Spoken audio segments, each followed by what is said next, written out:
aventureiros do Clube Estrela da Manhã, da Igreja Adventista do Amanhecer.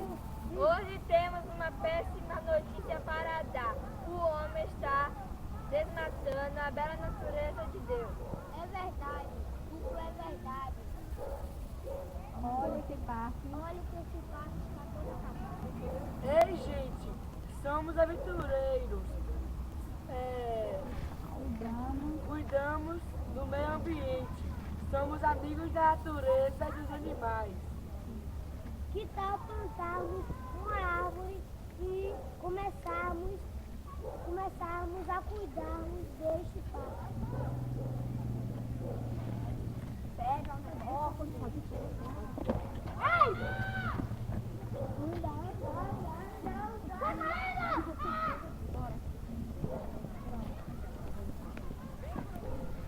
Corre, curumim.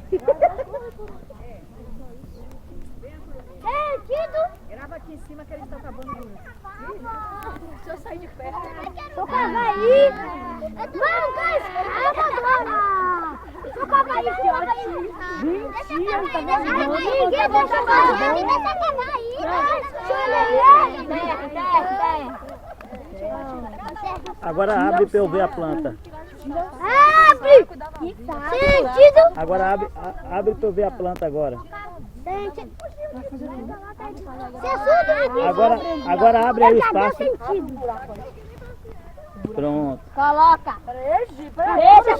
Fecha! Deixa eu ver! Eita!